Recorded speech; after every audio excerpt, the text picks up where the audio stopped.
오늘 말씀이 늘 전하는 때 마음이지만 우리 성도님들이 잘 들으셨으면 좋겠다라는 마음이 듭니다.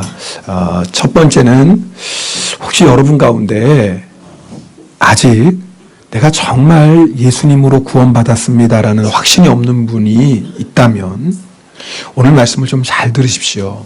왜냐하면 우리가 어떻게 구원받는지를 오늘 성경이 말씀합니다. 그래서 오늘 혹시 여러분 가운데 나는 예수 믿고 구원받는다는 것에 대한 확신이 없고 교회는 나오지만 오늘 저녁에 하나님이 나를 부르셔도 나는 정말 천국에 가 라는 확신이 없는 분이 있다면 오늘 말씀을 잘 들으시면 좋겠습니다. 왜냐하면 우리가 어떻게 구원받는지를 말씀하고 있기 때문입니다. 네. 그리고 이미 예수를 믿고 우리 구원받은 성도님들 아마 대부분이실 겁니다. 그럼 예수 믿고 구원받은 우리가 어떻게 신앙생활을 해야 될지 또 오늘 말씀이 우리에게 귀한 교훈을 줍니다. 그래서 오늘 말씀을 전하는 제 마음 안에 하나님 오늘 말씀을 통해서 정말 예수님을 나의 주님으로 고백하는 그런 역사가 있게 하시고 또 이미 예수님을 믿고 구원받은 우리지만 첫 은혜, 첫사랑을 회복할 수 있는 그런 말씀 되게 하옵소서. 그런 마음으로 섰습니다. 여러분도 그런 마음으로 오늘 말씀을 들으시면 좋겠어요. 제가 가끔씩 옆에 분하고 인사하라고 할 때는 누군가 주무시는 분이 계시기 때문에 제가 깨우라고 그러는 겁니다. 네, 그러니까 여러분 오늘은 앞부분에 얘기가 기냐면 중요한 말씀이기 해서 그래요. 자, 오늘 우리가 읽은 말씀 보면은요, 이방인이 어떻게 구원받았고, 우리는 유대인 입장에서 보면 이방인이죠. 네. 그런데 율법을 받은 하나님의 율법대로 살려고 했던 많은 유대인들은 왜 구원받지 못했을까? 오늘 그 얘기가 나와요. 자, 어떻게 이방인들이 구원받았을까요? 오늘 성경이 말씀합니다. 30절 말씀인데요. 함께 읽겠습니다. 그런즉 우리가 무슨 말을 하리요? 의를 따르지 아니한 이방인들이 의를 얻었으니 곧 믿음에서 난 의요. 자, 여기서 앞에 나오는 의, 이 의를 따르지 아니했다라는 것은 앞에 나오는 의는 율법을 말합니다. 이방인들은 하나님의 율법을 몰랐죠. 여러분들도 그렇죠. 우리 조상들은 하나님의 법을 몰라요. 물론 양심의 법은 있지만 이스라엘 백성에게 하나님이 율법을 주신 것처럼 우리는 하나님의 말씀을 갖지 못했어요. 그러니까 어떻게 사는 것이 하나님의 뜻인지를 알지 못하죠. 그런데 우리가 구원받았어요. 어떻게 구원받았냐면 믿음으로 받았다라는 거예요. 그래서 30절 후반부에 나오는 이방인들이 의를 얻었다라는 것은 하나님이 원하시는 의로움이에요. 여러분 누가 구원받습니까? 의로운 사람이 구원받습니다. 죄인이 구원받는 게 아니에요. 의로운 사람이 구원받아요. 그런데 죄인이 어떻게 의로워질 수 있습니까? 믿음이라는 거예요. 누구를 믿는 거예요? 예수님을 믿는 거예요. 여러분 우리가 어떻게 죄인인 우리가 어떻게 구원받습니까? 예수님을 믿는 거예요. 그럼 예수님을 믿는다는 게 뭡니까? 예수님께서 십자가에서 죽으셨는데 누구 때문에 죽으셨다? 나 때문에 죽으셨다. 아니 왜 나 때문에 죽으셨어요? 죄를 지으면요 그 죄의 값을 지불해야 돼요. 성경은 그 죄의 값이 사망이라고 말씀합니다. 그러니까 죄를 지으면 내 목숨 값을 지불해야 돼요. 그런데 하나님이 우리를 너무나 사랑해서 우리 대신 죽을 분을 보내주셨어요. 누구예요? 예수님이에요. 그래서 그 예수님을 내가 믿으면 내 모든 죄가 다 용서받는 거예요. 왜냐하면 예수님께서 우리가 지은 모든 죄의 값을 십자가에서 다 지불하셨어요. 그래서 그 예수님을 믿으면 내가 죄가 다 용서받아요. 그리고 죄가 용서받으니까 의롭게 되었다라는 거예요. 그래서 우리가 예수님을 믿는 자들은 구원받는 거예요. 여러분 예수님이 죽으셔서 3일 만에 부활하셨죠. 놀라운 건 예수님을 믿는 사람도 예수님이 부활하신 것처럼 부활해요. 그래서 뭐예요? 예수님처럼 영원히 사는 것이에요. 이것이 예수님을 믿는 자들에게 주신 하나님의 구원이에요. 오늘 교회에 만약에 처음 나온 사람이라도요, 정말 그래? 예수님이 나의 죄를 위해서 죽으셨어? 내가 정말 이것을 믿고요, 그리고 내 죄를 회개하고 예수님을 내 마음에 영접하면 우리는 구원 받습니다. 이것이 뭐예요? 믿음으로 구원 받는 거예요. 자, 그런데 유대인들은 하나님이 율법을 줬는데, 율법은 하나님의 뜻이에요. 하나님이 원하시는 거룩한 것이 무엇인지 율법을 통해 알려주셨는데, 유대인들은 자기의 힘으로 율법을 지켜서 구원받을 수 있다고 생각했어요. 여러분, 이 세상에 있는 모든 종교는 다 자기의 열심으로, 자기의 노력으로 구원받는 종교입니다. 모양은 다 다르지만, 그렇죠? 어떤 종교는 주문을 계속 외우면 구원받는다고 하는 종교도 있어요. 어떤 종교는요, 돈을 많이 내면 구원받는다는 종교가 있을 수도 모르겠어요. 어떤 종교는요, 이런 것 지키면 구원받는다고 합니다. 자기 나름대로 다 구원받기 위한 율법이 있어요. 그것을 지키면 구원받는 거예요. 이걸 한마디로 행위로 구원받는 거예요. 자, 그런데 문제가 있어요. 과연 우리가 아무리 하나님의 말씀을 지킨다고 하고 우리가 착하게 산다고 해도 하나님이 인정해 주시는 완전한 의는 없다, 그 말이에요. 그게 무슨 말씀이냐면요, 우리는 죄인이에요. 그 말은 우리 안에 죄가 있다라는 거예요. 겉으로는 참 착한 사람처럼 보여요. 겉으로는 참 마지매하게 보여요. 겉으로는 법 없이도 살 사람이에요. 그런 사람 있지요? 야, 저 사람은 법 없이도 살 사람이야. 근데 문제는 뭐냐면 겉은 그럴지 모르지만 그 안에는 죄가 있다, 그 말이에요. 자, 도둑질하는 거 죄예요. 그런데 하나님이 보실 때는 직접 남의 물건을 훔치는 것만 죄가 아니라 그 마음 안에 뭐가 있으면요, 탐심이 있으면 그것도 죄예요. 그러니까 사람이 볼 때는 야, 저 사람은 법 없이도 살 사람이야 할지 모르지만 하나님이 보실 때는 그 안에 탐심이 있다면 그 사람은 죄인이에요. 자, 여러분, 간음의 죄를 지면 당연히 죄죠. 그러나 내가 행동으로 간음을 안 해도 내 마음 안에 음란한 마음을 품으면 하나님은 그것도 뭐라고 그랬어요? 죄라 그랬어요. 겉으로는 성인 군자처럼 보일지 몰라도 마음속에, 내 마음에 그런 더러운 마음, 음란한 마음을 품으면 하나님은 그걸 보시거든요. 그래서 뭐예요? 죄인인 거예요. 자, 사람을 죽이면 당연히 죄죠. 근데 성경은 미워하는 마음을 품으면 그것도 뭐예요? 사람을 살인하는 거라 그랬어요. 우리 중에 사람을 죽일 사람이 어디 있겠어요? 그런데 마음속으로는 미워한다, 그 말이에요. 그럼 뭐예요? 마음속으로 이미 살인한 거예요. 사람들은 몰라요. 저렇게 착한 사람 개미 한 마리도 저 사람은 못 죽여. 너무 착하니까. 근데 그 사람이 마음속으로는 살인을 저지를 수도 있다, 그 말이에요. 맞습니까? 여러분 경험하는 거 아니겠어요? 자, 그럼 죄인의 마음을 가지고 착한 일을 해도 하나님은 그 착한 일을 받으실 수가 없는 거예요. 왜요? 마음을 아시니까. 자, 누가 여러분에게 어떤 선물을 주는데 나를 좋아해서, 나를 사랑해서 선물을 줬어요. 그럼 여러분 기분이 어때요? 기분 나쁜 분 있나요? 기분이 좋잖아요. 나를 좋아해서, 나를 사랑해서 선물을 주면 너무나 감사하죠? 잘 받습니다. 그런데 한번 생각해 보세요. 우리는 사람의 마음을 모르는데, 그 사람이 흑심을 품고 선물을 주는 거예요. 흑심. 자, 만약에 우리가 그 흑심을 품고 선물을 주는 사람의 마음을 딱 보게 된다면 그 사람이 주는 선물을 기쁨으로 받을 수 있을까요? 어때요, 여러분? 필요 없어요. 가지고 가요. 당신이 뭐 때문에 이 선물 준 나는 알아요. 가지고 가요. 이 사람이 사람을 어떻게 보고 지금 이래? 아마 여러분 그러지 않을까요? 그러죠. 자, 우리가 선을 행하는 것도 하나님 앞에 똑같아요. 내 마음이 이미 죄인이에요. 내 마음이 이미 죄로 가득해요.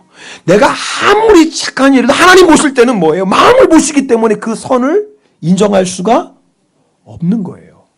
그래서 행위로는 구원받을 수가 없어요. 내 손이 더러워졌어요. 더러운 손을 깨끗이 닦지 않으면 내가 만지는 물건마다 다 뭐예요? 더러워져요. 똑같은 거예요.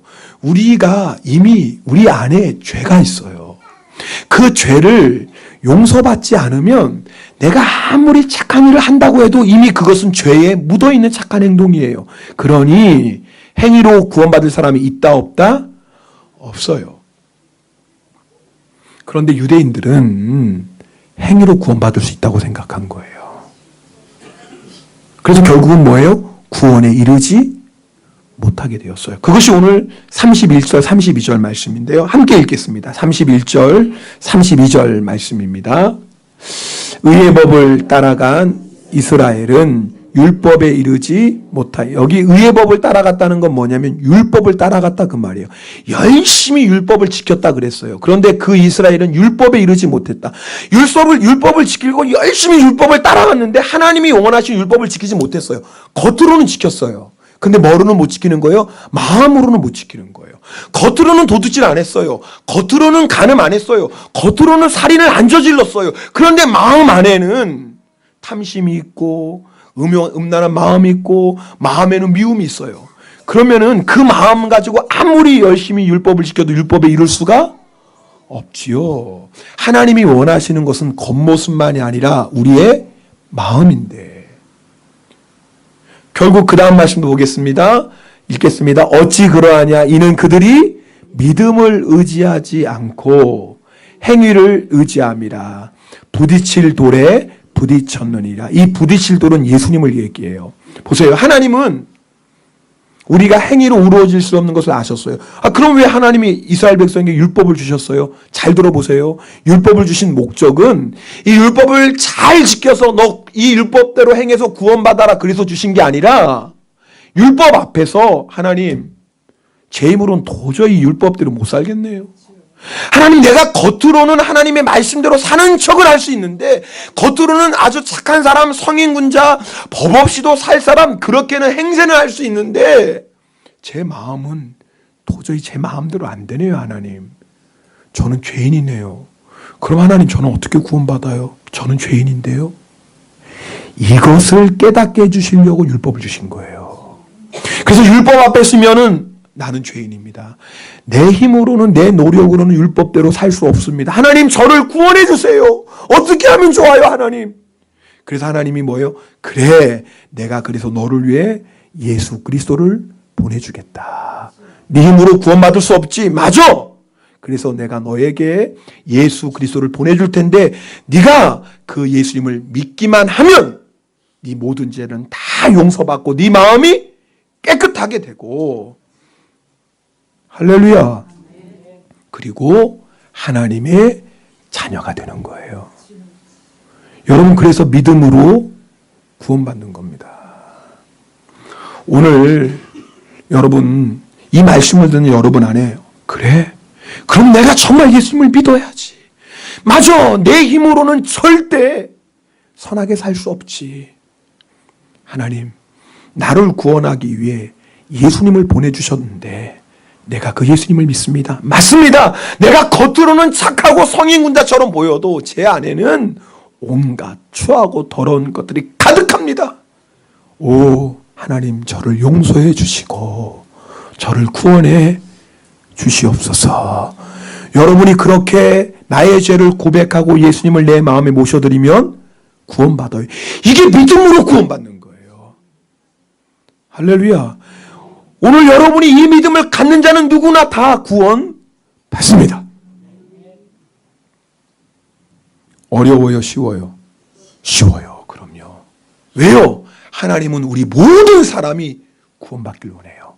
부한 자든 가난한 자든 높은 자든 천한 자든 지식이 있는 자든 어리석은 자든 이 믿음 하나면 구원받거든요. 그래서 하나님께서 모든 사람을 구원하시기 위해서 가장 쉬운 구원의 길을 열어주셨어요. 그것이 뭐예요? 예수 그리스도를 믿기만 하면 구원받는 거예요. 자, 그러나 오늘 말씀은 이것만에 끝나는 게 아니에요. 자, 바울이 지금 이 말씀을 누구에게 보내고 있어요? 로마에 있는 성도들, 이미 로마에 있는 성도들은 예수 믿고 구원받은 성도들이에요. 그렇죠. 그런데 바울이 이 로마에 있는 성도들에게 지금 편지를 보내요. 너희가 구원받은 것은 행위로 구원받은 게 아니다. 유대인들은 행위로 구원받으려고 했다가 구원받지 못했다. 그러나 이방인들은 믿음으로 말미암아 구원받았다. 아니, 로마에 있는 성도들 이거 모르나요? 다 알지요. 다 아는데 왜 이 말씀을 일부러 하나요? 중요한 이유가 있어요. 그게 뭐냐면 내가 예수님을 믿음으로 구원받는 것처럼 신앙생활도 뭐로 하는 거예요? 믿음으로 하는 거예요. 그래서 신앙생활 아예 믿음 생활이에요. 자, 이게 무슨 말이냐면요. 우리가 예수님을 믿고 구원받은 우리가 이제는 그 믿음으로 매일매일 신앙생활을 해야 되는데 잘못하면 내 열심과 내 노력을 가지고 신앙생활을 할 수도 있다 그 말이에요. 그건 뭐예요? 믿음을 의지하지 않고 나의 행위를 의지한다 그 말이에요. 실제로 그런 교회가 있었어요. 갈라디아 교회였어요. 바울이 왜 로마에 있는 교인들에게 너희가 믿음으로 구원받았다라는 것을 당연한 얘기를 왜 또 기록하냐면 갈라디아 교인들 그들도 당연히 예수님을 믿고 구원받았죠. 근데 어떤 문제가 생겼냐면 그 교회 안에 유대주의자들이 들어갔어요. 그래서 뭘 가르치냐면 믿음으로만 구원받는 거 아닙니다. 행해야 됩니다. 율법을 지켜야 구원받습니다. 할례를 행해야 구원받습니다. 사람이 어떻게 믿었다고 다 구원받습니까? 아니죠. 착한 행실을 해야지. 하나님의 말씀을 지켜야 구원받지요. 이런 가르침을 가르쳤어요. 근데 갈라디아 교인들이 그 얘기를 듣고 보니 그런 것 같아요. 야, 아무리 구원이 좋아도 어떻게 믿기만 하면 구원받아. 맞아. 뭔가 착한 일을 해야지 구원받지. 그렇지. 하나님의 말씀을 지켜야 구원받는 거지. 이 거짓된 가르침에 갈라디아 교인들이 다 속아 넘어갔다고 말이에요. 그래서 바울이 갈라디아에 편지를 보내는데 우리 한번 갈라디아 말씀 읽어볼까요? 갈라디아서 2장 16절 말씀을 읽겠습니다. 2장 16절입니다. 사람이 의롭게 되는 것은 율법의 행위로 말미암음이 아니요 오직 예수 그리스도를 믿음으로 말미암은 줄 알므로 우리도 그리스도 예수를 믿나니 이는 우리가 율법의 행위로서가 아니고 그리스도를 믿음으로써 의롭다함을 얻으려 함이라. 율법의 행위로서는 의롭다함을 얻을 육체가 없느니라. 아멘이죠? 그렇죠. 우리가 이 믿는 거. 우리 이 믿음으로 구원받았어요. 그런데 그 다음에 문제가 뭐냐면 갈라디아 교인들이 이렇게 믿음으로 구원받았는데 믿음 안에 거하지 않고 아니야. 근데 행위로 해야 돼. 이렇게 됐다 그 말이에요. 그래서 갈라디아 3장 1절부터 3절 우리 또 함께 읽겠습니다. 같이 읽습니다. 어리석도다 갈라디아 사람들아 예수 그리스도께서 십자가에 못 박히신 것이 너희 눈앞에 밝히 보이거늘 누가 너희를 꾀더냐? 내가 너희에게서 다만 이것을 알려 하노니 너희가 성령을 받은 것이 율법의 행위로냐 혹은 듣고 믿음으로냐? 너희가 이같이 어리석으냐? 성령으로 시작하였다가 이제는 육체로 마치겠느냐? 저를 보세요. 이게 무슨 말이냐면 갈라디아 교인들이 믿음으로 구원받았어요. 믿음으로 성령 받았어요. 그러면 계속 뭐예요? 믿음으로 성령의 능력으로 신앙생활 해야 되잖아요. 근데 중간에 뭐예요? 아니지. 사람의 행위, 사람의 노력으로 신앙생활 하는 거지. 이렇게 바뀌었다 그 말이에요. 자, 오늘 이 말씀을 잘 들어보세요. 우리는 행함이 필요해요. 당연히 행함이 필요하죠. 그런데 우리의 행함은 믿음으로 말미암아 행하는 거지 내 인간적인 열심으로 행하는 게 아니에요. 자, 이게 무슨 차이냐면 여러분 은혜 받았을 때 생각해 보세요. 여러분 첫사랑 은혜 받았을 때 여러분 은혜 받고 예수님 만났을 때 여러분 누가 여러분에게 주일 성수하십시오. 기도 열심히 하십시오. 성경 많이 읽으십시오. 봉사하십시오. 헌금하십시오. 전도하십시오. 용서하십시오. 사랑하십시오. 말할 필요가 있어요? 없어요? 있어요? 없어요? 없죠. 왜요? 얘기하지 않아도 당연해요. 내가 하나님의 은혜 받았을 때는 주일날 예배 드리는 게 당연해. 아유, 주일 빨리 왔으면 좋겠어. 내가 은혜 받았을 때는 기도하는 게 당연해요. 내가 은혜 받았을 때는 텔레비 보고 싶지가 않아요. 성경만 읽고 싶어요. 아멘을 안 하시네?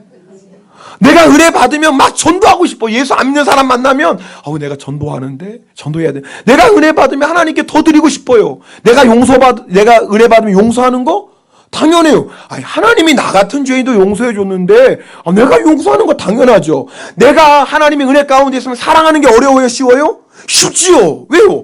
하나님이 나 같은 사람도 사랑하셨는데 당연하지. 우리가 은혜 받으면요 신앙생활이 저절로 돼요. 맞지요? 그것도 어떻게 해요? 기쁨이고 즐거움이에요. 누가 시킬 필요 없어요. 누가 하라고 말할 필요도 없어요. 교회 나오는 거, 기도하고 예배하고 봉사하는 게 너무너무 좋은 거예요. 여러분 그런 마음으로 오늘 교회 나오셨지요?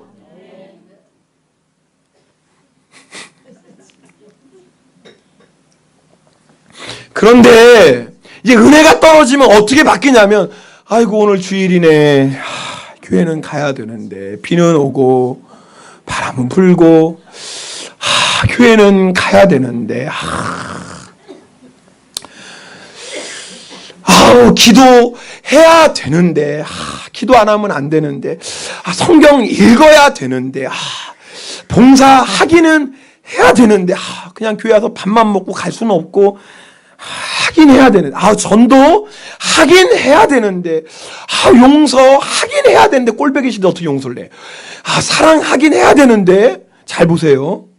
하기는 해야 되는데 이제 이게 뭐가 되는 거예요? 율법이 돼버린 거예요.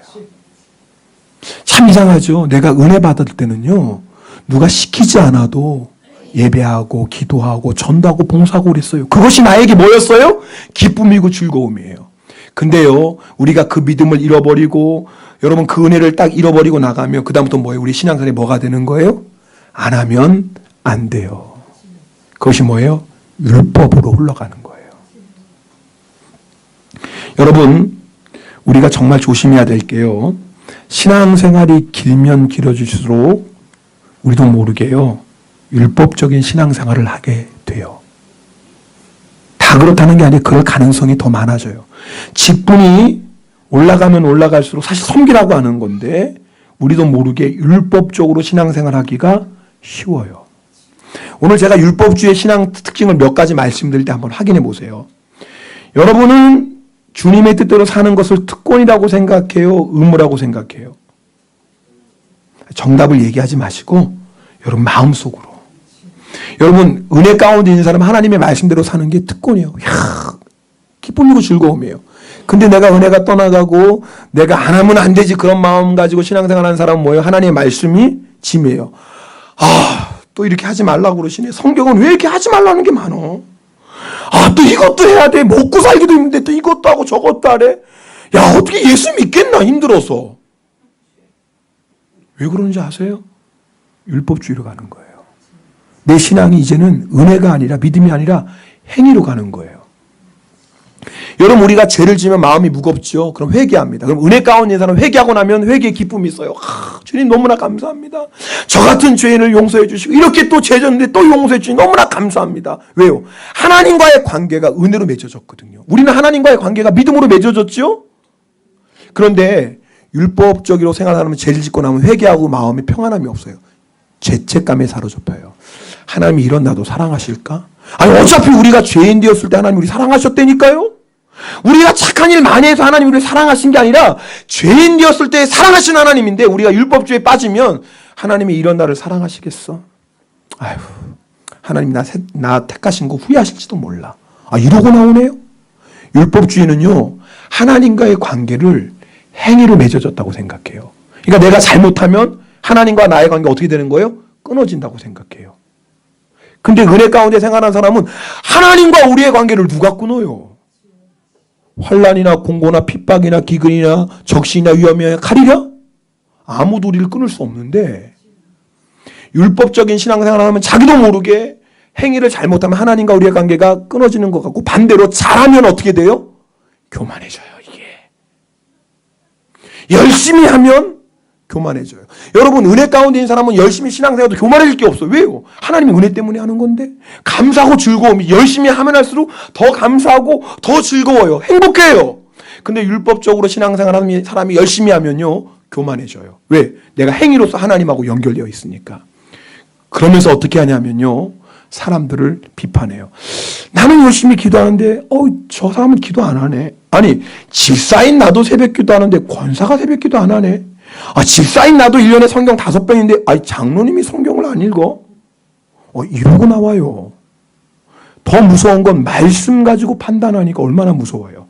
어느 목사님이요, 자기 어릴 적 신앙생활을 고백을 했는데요, 교회에서 제일 무서웠던 사람이 있대요. 여러분, 우리 교회에서 누가 제일 무서워요?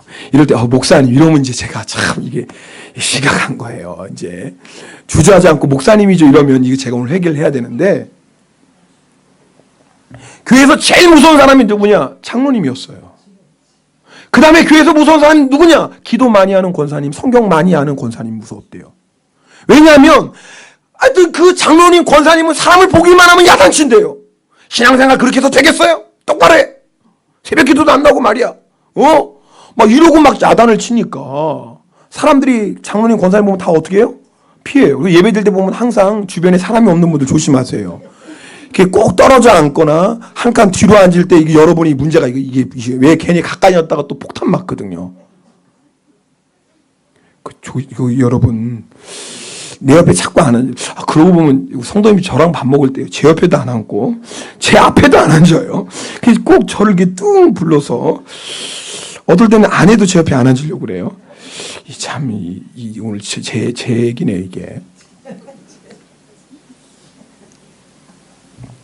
근데요, 이 목사님이 어린 생각이 이상하더라는 거예요. 아니, 교회 장로님, 교회를 그렇게 사랑하면 장로님, 그렇게 기도 많이 하고 성경 많이 읽은 권사님이면 더 사랑이 많고, 누가 잘못하고 좀 실수해도 다 덮어주고, 그리고 따뜻하게 격려해 주는 게 당연한데, 왜 장로님이, 왜 기도 많이 한 권사님이 그렇게 무서울까? 왜 그런 줄 아세요? 은혜가 떠나가고 행위로 돌아가면 사람이 무서워져요. 여러분, 우리는 믿음으로 구원받았어요. 그러나 믿음은요, 구원받을 때만 필요한 게 아니에요. 우리가 매일매일 신앙생활도 뭐로 하는 거예요? 믿음으로 하는 거예요. 어떤 믿음으로 할까요? 갈라디아서 2장 20절에 그 말씀이에요. 갈라디아서 2장 20절 말씀 함께 읽겠습니다. 내가 그리스도와 함께 십자가에 못 박혔나니 그런즉 이제는 내가 사는 것이 아니요 오직 내 안에 그리스도께서 사시는 것이라. 이제 내가 육체 가운데 사는 것은 나를 사랑하사 나를 위하여 자기 자신을 버리신 하나님의 아들을 믿는 믿음 안에서 사는. 바울이 분명히 얘기해요. 여러분을 믿음으로 구원받았습니까? 아멘입니다. 그러나 여러분이 믿음으로 구원받았을 뿐만 아니라 믿음으로 사는 겁니다. 그럼 믿음으로 사는 게 뭐냐면 두 가지요. 나는 죽었다라는 거예요. 예수님이 십자가에 못 박혔을 때 나도 같이 못 박혔어요. 그 말이 뭐냐면 예수 믿기 전에 내 욕심, 내 혈기, 내 정욕 이제는 다 사라졌어요. 나는 죽었으니까. 이 믿음으로 살라는 거예요. 믿음으로 사는 건 뭐 이제 내 안에 누가 계세요? 예수님이 계세요. 이 믿음으로 살라는 거예요. 우리는 믿음으로 하나님의 자녀가 되었어요. 그럼 하나님의 자녀답게 사는 거는 열심으로 노력으로 되나요? 천만에요. 그것도 믿음으로 되는 거. 어떤 믿음이에요? 맞아요. 예수님을 믿는 순간에 내 욕심, 내 정욕은 다 죽었습니다. 그리고 이제는 예수님이 내 안에 사십니다. 이 믿음으로 살라는 거예요. 이 믿음으로 살면 우리가 모르는 사이에 주님을 닮아가는 거예요. 이 믿음으로 살면 우리도 모르게 하나님의 자녀답게 거룩하게 사는 거예요. 이 믿음으로 살면 우리도 모르는 사이에 하나님의 율법을 지키는 자가 되는 거예요.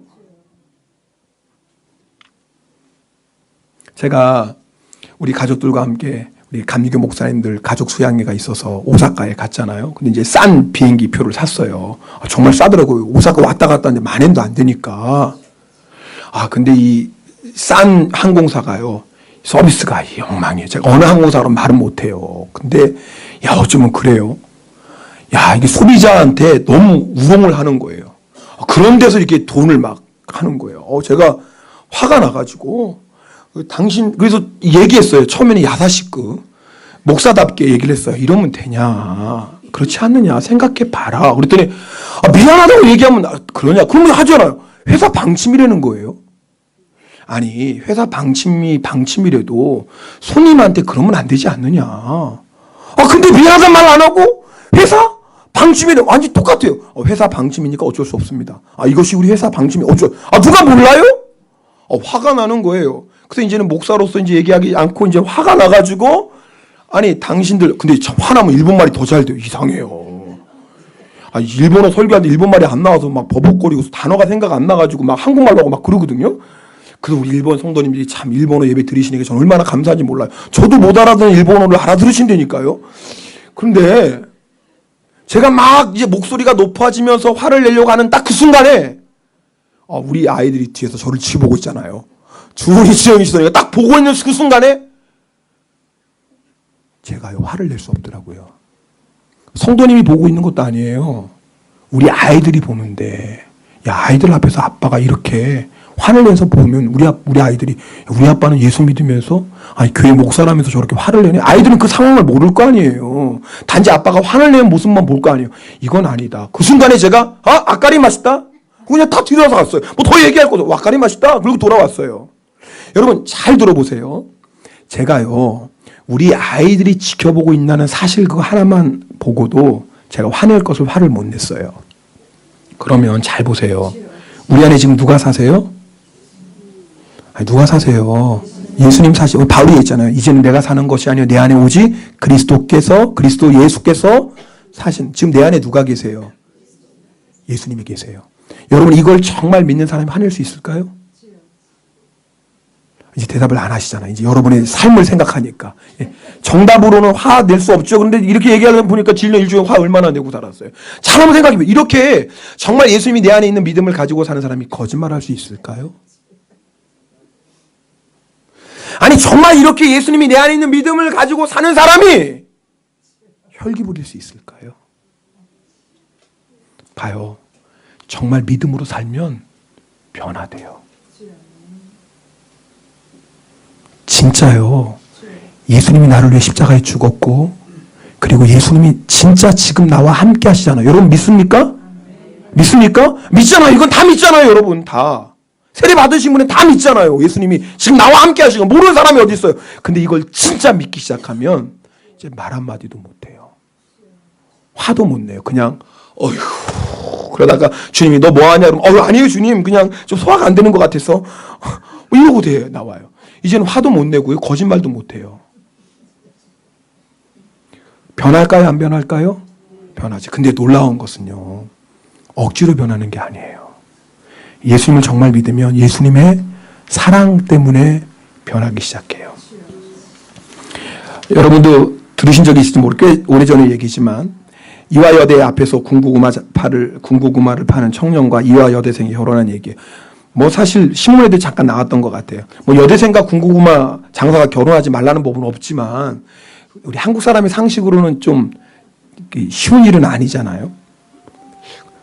신문에 소개될 정도였으니까. 군고구마를 파는 청년이 매일 자신을 사랑하는 여대생에게 군고구마를 줘. 왜? 군고구마밖에 없으니까. 여대생이 당연히 처음엔 피했겠죠. 그래도 포기하지 않고 계속하니까 매몰차게 대했겠죠. 어떤 모욕적인 행동했을지도 몰라요. 근데 이 청년이 이 여학생을 향한 마음을 포기하지 않는 거예요. 군고구마를 다 팔았으면 이제 끝났으니까 집에 가야 되잖아요. 안 가고 기다리는 거 누구요? 그 여학생. 근데 군고구마를 다 파는 게 아니에요. 제일 맛있는 거 하나를 딱 남겨놓고 품 안에 넣어놓는 거예요. 다 식지 않으라고. 그 여대생이 나오려면 달려가가지고 뜨끈뜨끈한 고구마를 주는 거예요. 한두 달이 아니에요. 한 해, 두 해가 아니에요. 결국은 이 여학생이요. 야, 세상에 이 남자처럼 나를 사랑할 남자가 있을까? 아무리 돈 많고 아무리 똑똑해도 이 남자처럼 나를 아껴줄 남자가 세상에 또 있을까? 이렇게 나를 사랑하는 남자라면 내가 어떤 고난, 어떤 어려움을 당해도 나를 사랑해 주겠지. 결국 우리는 사랑 앞에 무너지는 거 아닌가요? 그 사랑 앞에 정말 이 남자라면 나를 끝까지 사랑할 남자라는 그 사랑 앞에 학력도 인물도 재산도 집안 배경도 아무 문제가 안 됐어요. 자, 한번 생각해 보세요. 예수님은 우리를 너무나 사랑해서 하늘 보좌를 버리시고 우리를 너무 사랑해서 군고구마 몇 개 주신 정도가 아니에요. 생명 주셨어요. 여러분 아세요? 예수님 우리를 너무나 사랑해서 생명을 주셨어요. 여러분 예수님 우리를 얼마나 기다리신 줄 아십니까? 문 밖에 서서 내가 마음의 문을 열고 예수님 믿는 그 순간까지 우리를 포기하지 않고 우리 마음을 두드렸어요. 뿐만 아니에요. 우리가 예수님 싫다고 세상으로 방황하고 온갖 죄를 짓고, 그럴 때도 우리 예수님은 한 번도 우리를 버린 적 없고 떠난 적이 없어요. 계속 우리를 기다리셨어요. 자, 이 사랑을 정말 믿으면 예수님을 사랑 안 할 사람이 어디 있어요? 정말 이 예수님의 사랑을 정말 믿기 시작하면 우리는 예수님의 사랑에 푹 빠질 수밖에 없어요. 여러분, 지난주에 우리가 남은 자라는 말씀 나눴어요. 기억하세요? 남은 자. 하기사 어제 저녁 드신 것도 기억이 안 나는데 뭐 기억나시겠어요? 근데 지난주 그 설교 들었어요. 남은 자. 남은 자는 바알에게 무릎 꿇지 않고 바알에게 입맞추지 않는다 그랬어요. 남은 자는 세상에 무릎 꿇지 않고 재물에 입맞추지 않아요. 자, 그런데 이스라엘 백성이 이걸 알았을까요? 몰랐을까요? 알았죠, 당연히. 이스라엘 백성은 당연히 하나님의 율법을 받았으니까 우상 숭배하면 하나님이 저주한다는 걸 알았어요, 몰랐어요? 당연히 알았죠. 근데 이스라엘 백성은 알지만 바알 숭배하는 거예요. 자, 북이스라엘은 그렇다 쳐요. 남유다는 북이스라엘이 우상 숭배해서 망한 거 알아요, 몰라요? 직접 봤어요. 봤어요. 우상 숭배해서 망한 거 봤어요. 그런데도 또 뭐예요? 우상 숭배예요. 이게 율법의 한계예요. 여러분, 우리가 율법을 지키려고 하고 내 힘과 내 노력으로 하나님의 말씀대로 살려고 하면 지칩니다. 넘어지고 말아요. 절대 우리는 우리의 열심, 우리의 노력, 우리의 행위로는 하나님을 기쁘시게 할 수 없어요. 그런데요, 우리가 예수님의 사랑에 빠지고 나면은요, 바알이 눈에 안 들어와요.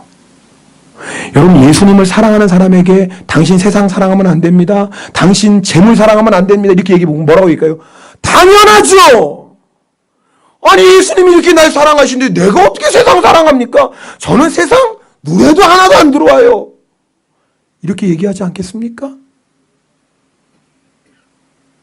예수님을 사랑하는 사람에게 세상 미련 다 버려야 됩니다. 얘기하면 뭐라고 얘기할까요? 당연하죠. 저는 이미 세상 미련 다 버렸어요. 아, 예수님이 나를 이렇게 사랑하시는데 헛되고 헛된 세상 내가 뭐 아쉬울 게 어디 있습니까? 여러분, 우리가요 바알에게 무릎 꿇지 않고 바알에게 입맞추지 말라는 것을 율법적으로 이해하면 우리는 또 시험에 듭니다. 왜? 우리는 절대 그렇게 못 사니까. 세상 사랑하지 말라 그래도 세상을 사랑하는데 어떻게 해요? 재물 사랑하지 말라 그래도 돈이 좋은 걸 어떻게 해요? 사람은 그래요. 교회를 아무리 오래 다녀도 사람은 그래요. 그런데요, 세상이 싫어지고 이제는 돈이 아무것도 아닌 때가 와요. 언제인 줄 아세요? 예수님을 사랑하는 거예요. 참 놀랍죠? 예수님을 사랑하면요, 그 순간부터 세상이 아무것도 아니에요. 예수님을 사랑하면 놀랍죠? 이제는 돈이 아무것도 아니에요. 여러분, 이게 신앙생활이에요. 오늘 바울이 로마에 있는 성도들에게 왜 여러분이 행함이 아니라 믿음으로 구원받았니 왜 강조하는 줄 아세요? 행함으로 돌아가지 말라는 거예요. 여러분의 열심으로 노력으로 신앙생활하면 다 넘어진다는 거예요. 실족한다라는 거예요. 그러나 믿음 안에 거하는 자, 믿음으로 사는 자, 예수님과 함께 내가 십자가에 못 박혀 죽었고 이제는 내 안에 예수님이 사신다는 이 믿음으로 사는 자는 예수님을 사랑할 수밖에 없거든요. 예수님이 나와 함께 하시는데 세상이 어떻게 우리를 넘어뜨릴 수 있겠어요? 여러분, 믿음으로 살고 계십니까? 오늘 꼭 확인해 보세요. 여러분, 믿음으로 살고 계세요? 오늘 교회 나오실 때도 믿음으로 나오셨어요? 믿음으로 신앙생활하는 거예요. 그러면 우리 안에 기쁨이 있고 감격이 있고 그 믿음 때문에 예수님의 사랑이 넘쳐나고 그래서 신앙생활이 즐거워. 그렇게 하다 보면 어느새 율법을 다 지키는 자가 돼요. 행위를 따라가지 않았는데 어느새 나는 내 행위로도 하나님을 기쁘시게 하는 삶을 사는 거예요. 놀랍죠? 나도 모르는 사이에 정말 하나님의 자녀처럼 거룩하게 살고 나도 모르는 사이에 작은 예수가 되어 있어요. 이것이 믿음으로 사는 자의 열매예요. 기도하겠습니다.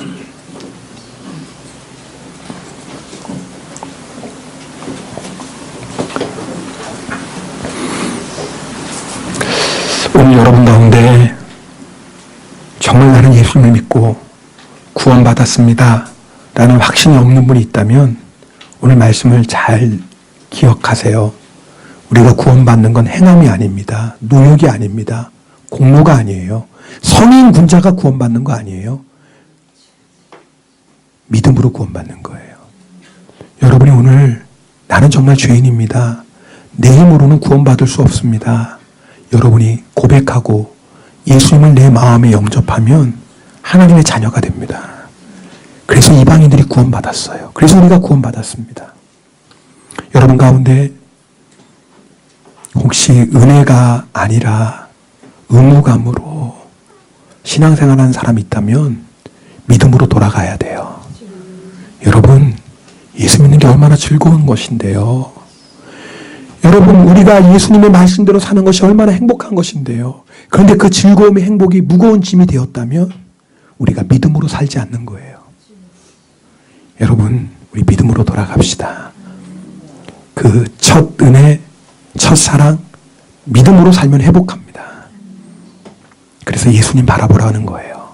예수님 계속 바라보시면은요, 믿음의 창시자요, 믿음의 완성자이신 예수님께서 우리를 이끌어 가십니다.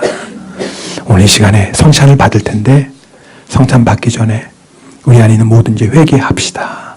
그리고 이 시간, 이 성찬식을 통해서 정말 믿음으로 살기 원하는, 나를 사랑하시고 나를 위해 죽으시고 나와 함께 하시는 그 예수님을 보게 되는 시간 될 수 있도록 우리 함께 기도하겠습니다. 할렐루야. 사랑의 하나님 아버지 감사드립니다.